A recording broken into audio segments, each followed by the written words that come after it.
లంచాల కోసం ఆంధ్రప్రదేశ్ ను జగన్మోహన్ రెడ్డి సొంత జాగిరిలా వాడుకున్నారని పిసిసి అధ్యక్షురాలు షర్మిల ఆరోపించారు. హైదరాబాద్ లో నిర్వహించిన మీడియా సమావేశంలో ఆమె మాట్లాడారు. విద్యుత్ ఒప్పందాల పేరిట అదాని నుంచి జగన్ 1770 కోట్ల లంచం తీసుకున్న వ్యవహారంపై ప్రభుత్వం విచారణ జరిపించాలని డిమాండ్ చేశారు. Data centre, submarine, Gangavaram, Krishnapatnam port సహా అదానితో జరిగిన ఒప్పందాలన్నింటినీ రద్దు చేయాలని కోరారు. జగన్ అక్రమ సంపాదన కోసం అంతర్జాతీయ స్థాయిలో ఆంధ్రప్రదేశ్ పరువు తీయడం దారుణమని మండిపడ్డారు. ఏపీని బ్లాంక్ చెక్ల అదానికి జగన్ రాసిచ్చారని ఆరోపించారు. అంటే ఆంధ్ర రాష్ట్రానికి చెందిన ముఖ్యమంత్రిని గౌతమ్ అదానీ గారు స్వయంగా కలిసి పవర్ సప్లై అగ్రిమెంటు ఇంకా కానందున మీకు ఏమి ఇవ్వాలి, మీకు ఏమి ఇన్సెంటివ్ ఇస్తే ఇది అవుతుంది అన్న డిస్కషన్ జరిగింది అని పేర్కొన్నారు.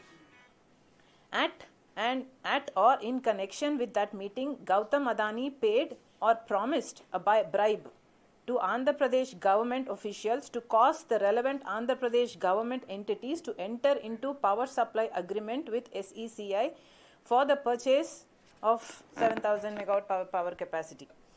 So, ఏమిస్తే ఏం చేస్తే గవర్నమెంట్ వైపు నుంచి పవర్ సప్లై అగ్రిమెంటు సైన్ అవుతుంది అన్న డిస్కషన్ జరిగినట్టు క్లియర్గా పేర్కొన్నారు. అది కూడా to the tune of $200 million. ఇది క్రాస్ చెక్ చేస్తూ మల్టిపుల్ సోర్సెస్ నుంచి వాళ్ళకు ఆధారాలు ఉన్నాయి అన్నట్టు క్లాస్ నెంబర్ 82లో కూడా సెక్యూరిటీస్ అండ్ ఎక్స్చేంజ్ కమిషన్ వాళ్ళ రిపోర్ట్లో ఉంది. ఇంకొక చోటేమో which would approximately amount to 1,750 crore rupees, approximately $228 million of corrupt payments was offered to foreign official number 1 in exchange for foreign official number 1 causing Andhra Pradesh state electricity. అంటే foreign official number 1 అన్న singular tense వాడి ఆంధ్రప్రదేశ్కు చెందిన ముఖ్యమంత్రిని కలవడం జరిగింది, లంచాల గురించి మాట్లాడుకోవడం జరిగింది అని ఇంత స్పష్టంగా ఆధారాలు ఉన్నాయి కాబట్టి కేసులు పెట్టడం జరిగింది.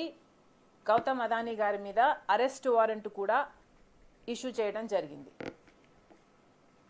ఈ అరెస్ట్ వారెంట్లు, ఈ కేసులు పెట్టడంలో జగన్మోహన్ రెడ్డి గారి పేరు ఎందుకు లేదు అంటే, ఎందుకంటే జగన్మోహన్ రెడ్డి గారు డైరెక్ట్గా అమెరికన్స్కి ఇంట్రెస్టెడ్ పార్టీ కాదు కాబట్టి. గౌతమ్ అదానీ గారైతే